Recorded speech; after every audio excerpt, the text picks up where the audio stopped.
Hey everybody, hope you're all having a good day today, at least as far as Mondays go. It's a week till Christmas. Christmas is a week from today. We've almost made it. It's almost here. I'm excited. I hope y'all are excited. I'm excited. I'm ready, you know. If you couldn't tell, yeah, I'm excited. But yeah, it's almost Christmas time, which means we've only got one more week of BAM stuff for the rest of the year. So I mean, you know, it's not to worry though. We're going to pick up in January. We'll have the week after Christmas, the week of the 1st of January, New Year, all that kind of stuff. Those 2 weeks I won't put out anything, but the week after that, we'll get back rolling. So, yeah, be patient. Take the 2 weeks. I'm taking the 2 weeks. And I'll probably be at some open mics in between now and then as well. So, you know, you never know. You never know. I'll be doing stuff. I just won't be necessarily putting it out online. Not on the normal schedule anyway, so.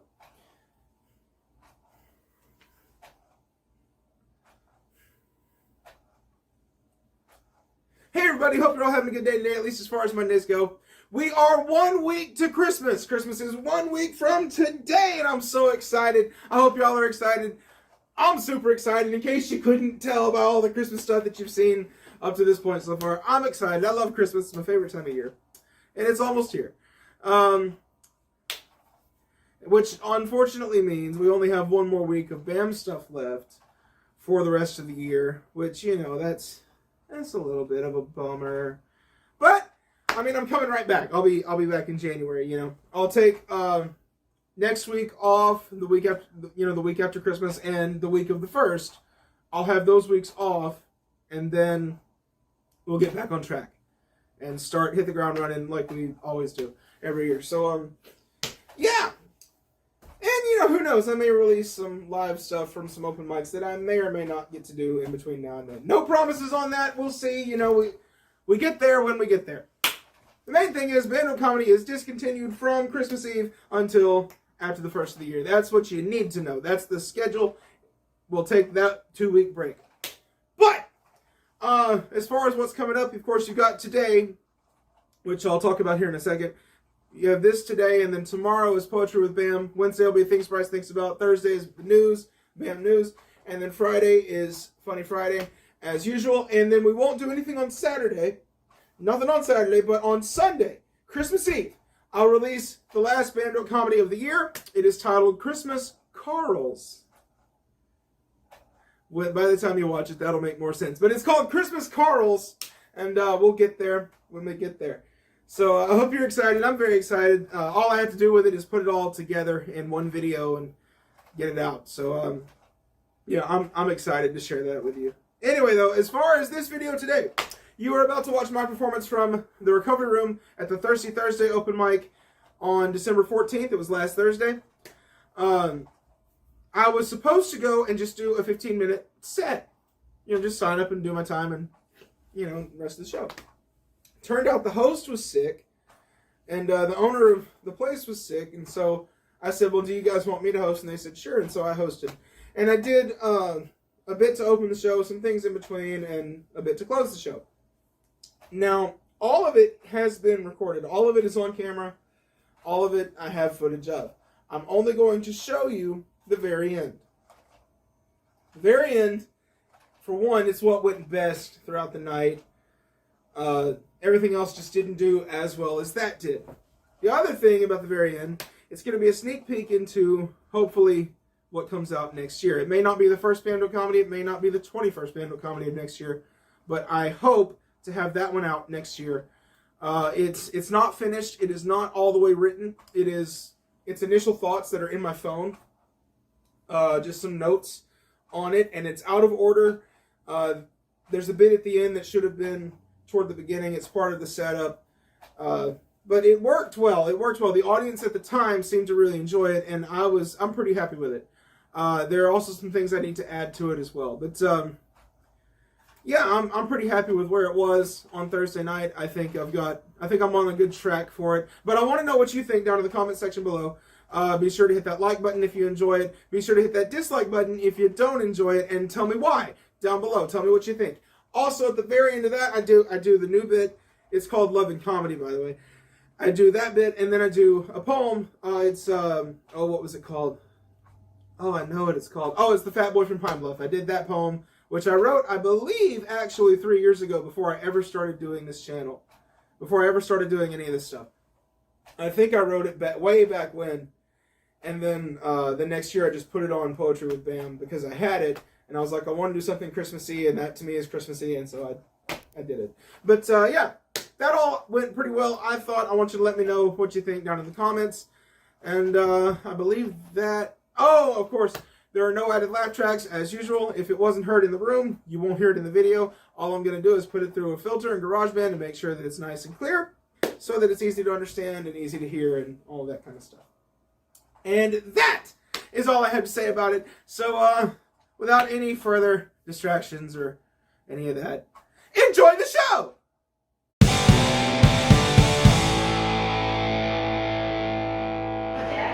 Oh man, we have nobody left signed up.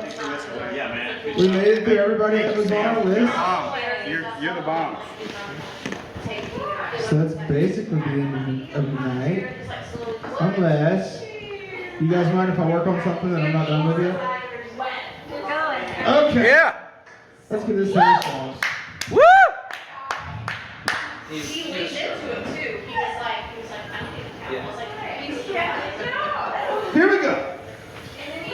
It's back in around February, March, that time. I was talking to this girl at GameStop. She works at GameStop.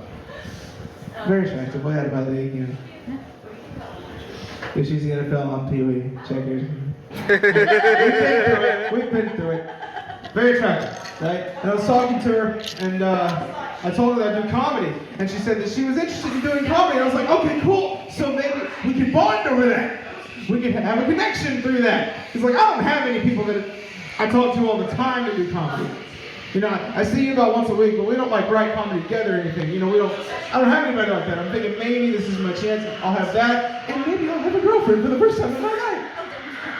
So, I'm talking to her for a while, and she says she's interested in comedy. I'm like, okay, we'll come to the open mic. Come out with me to the open mic. And then, excuse me.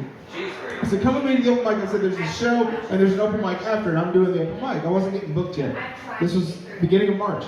And she went to it. She saw the headliner finish up, and then she saw me at the open mic, and then she left. And I was like, she came to the thing I invited her to. We're basically married. I'm coming up with kids' names. I've already rolled out Braylon. And, okay, let's see if I can get through this. Oh, man. I'm excited, right? Well, at the end of March, I go to actually formally ask her out. And I'm like, hey, I was wondering if you might want to come out with me to a movie or to dinner and ice cream or something like that. And I think, this would probably work a little bit better if I look at her. So I wondered if you wanted to come to a movie or something. She's looking at me like, I'm kind of seeing somebody. This is the first time I'd ever asked anybody out, too. This hurt. It didn't help that I was in the middle of the GameStop and her coworker was standing right there. She leaves, and I look down, and I'm trying to give her time to be gone. And I look up, and there's the other guy there. He's like, can't blame me for trying, man. And I'm like, yeah. Can you, disappear for, 5 minutes? I said, have a good afternoon. And I walked out, and I get all the way to my truck, and I realized she hasn't even gotten in her car yet. That 30 seconds felt like 5 days. 5 days. Anyway. So there was that. That didn't work out. I later found out, now she's engaged. Oh, no. Thanks, Kirby. I love the support. What?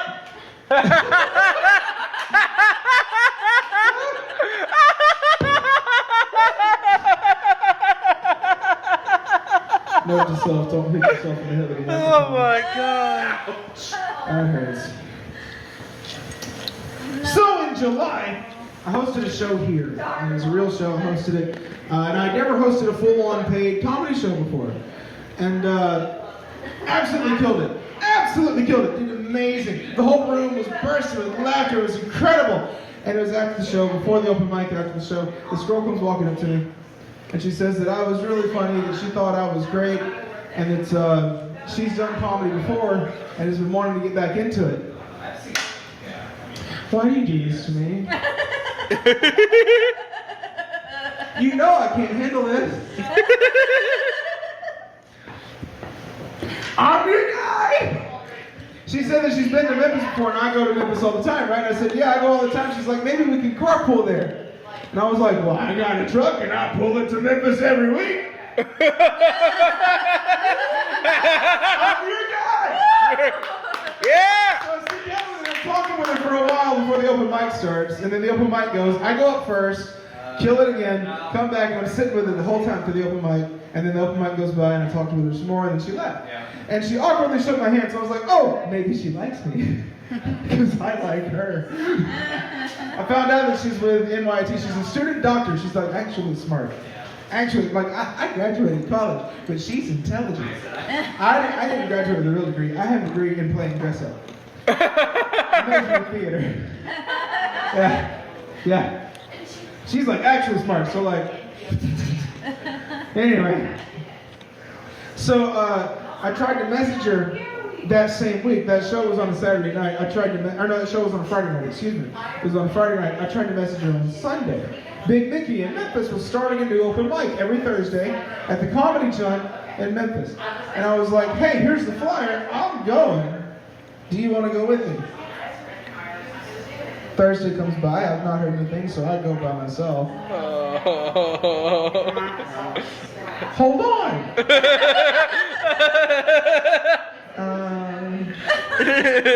Yeah, Bryce, we hate to break it to you, but nobody's gonna fall in love with you. Thanks, guys. No problem. I go to that open mic and I'm back here. And it's 2 weeks later, she says, oh, I'll let you know if I'm available. And I'm like, that ship has kind of sailed. I said, however, I go every week, so like, let me know and I'll plan to go. I said, also, I found out about this one here. You know, I said, I found out about this one here. So I'll be in town a lot more often, just about every week probably, which I have been.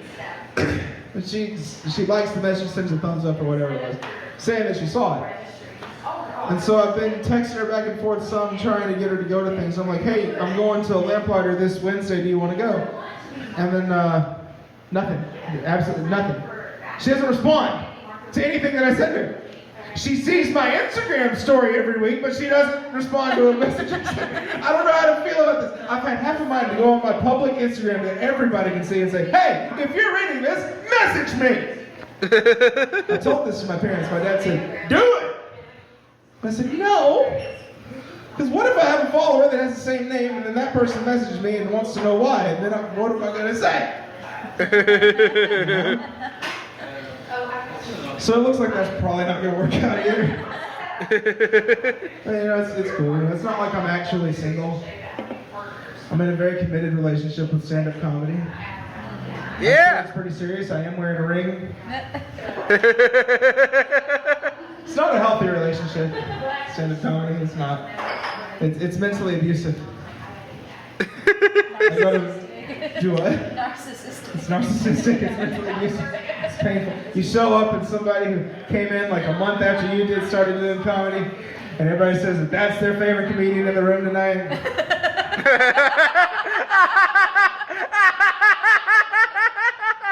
It's a competitive field. It's a competitive field. Dog eat dog. Thanks for your piece. You go one night, you have a horrible night, you forget all your material, you leave, and you say, you know what? I can't take it anymore. I can't keep doing this to myself. I'm not done with that. I'm never doing this again. Very next night, I'm Robert Plant. I can't quit you, baby.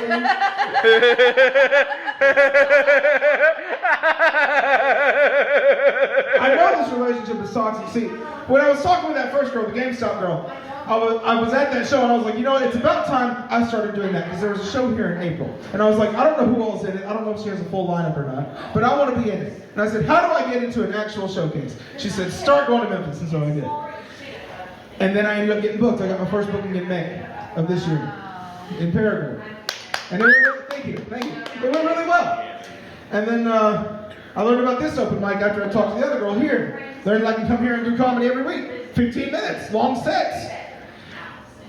And then I ended up hosting this thing. So here's what I'm saying though. I know it's a bad relationship because every time that I consider cheating, this relationship grows stronger. Yeah! That seems like a red flag to me. That is basically all the thoughts of that. So it's got to be reworked. I knew this going in. But do we like it? Do we like the idea? Yeah! Very good. Good. Well, then I'd like to leave on a poem. Some people show up here, they do poetry. And I do poetry around Christmas time. This one's about 2 years old. It has nothing to do with Christmas. But I think it's kind of funny, and it goes like this. Ladies and gentlemen, boys and girls, children of adult ages, I present to you these original pages. Now I warn you, this poem may be a bit rough, but still I must give you the fat boy from Pine Bluff. I work as a janitor at Arkansas State. After graduating there, this job seemed to be fate. And on a cold Thursday morning, about 9:30, someone had to clean bathrooms. And this job, well, it was mine. Now I was on the 8th floor when a new pain hit me. Despite my best efforts, I had to go pee. Now this is a floor where great executives are hired. If they found out that I peed here, well, I'd surely get fired. But that fact alone to stop me was not enough. Ace had met their match. A fat boy from Pine Bluff. Now no one, it seemed, was with me up there, so I peed in that toilet without any care. And when I was done, I felt so much better, so I thought I'd sit down and write you a letter. The message is simple: when you gotta go, you must go. Don't hold it in. Don't hold it in. Let the urine just flow. Don't hold it in fear like some scared little lump. Now, if you'll excuse me, I have to go take a dump. That's all I got for you, Jonesboro. You guys are so much fun. God bless you. Yeah! Thank you so much for being here at the Thursday Open Mic. It is every single Thursday at 7 until 10 o'clock. I'd like to say a big thank you to the Recovery Room for having this open mic for people to do comedy, music, poetry, whatever it is that they do. I'd like to say a big thank you to Kirby for having this whole thing stay afloat. Thanks, Kurt. I don't know who's going to be your host next week. I know I won't be here. I'll be out of town. But show up, show out, like you always do. Did you boo me for being out of town? Well, I'm sorry. I'm going to celebrate Christmas with my family. Boo. Weak shit. See, this is another one of those bad nights where I can't keep doing this to myself, and I can't stop doing it. Because I'm the second favorite comedian in the room. Sorry. And the music, and I told a joke. Now I'm the third favorite comedian in the room. What's more important, comedy or your family? Yes. That's why I make them laugh. Why do I'll you be think sure I'm to tip your here? incredible wait staff here, which consists currently of Kirby. Be sure to tip Kirby. He's done a fantastic job tonight. Kirby, do you have any help in here tonight? No. You don't. He's here by the... Jake was here in the kitchen earlier, but he didn't have a whole lot of business. Ah, okay. Okay. Well, thank you so much, Kirby, for having us here and for putting up with all of our crap. All of my crap. Y'all are so much fun. My name is Bryce Moore. You can find me on YouTube, TikTok, Facebook, Instagram, Twitter, and Threads, and I'll see you later. Yeah!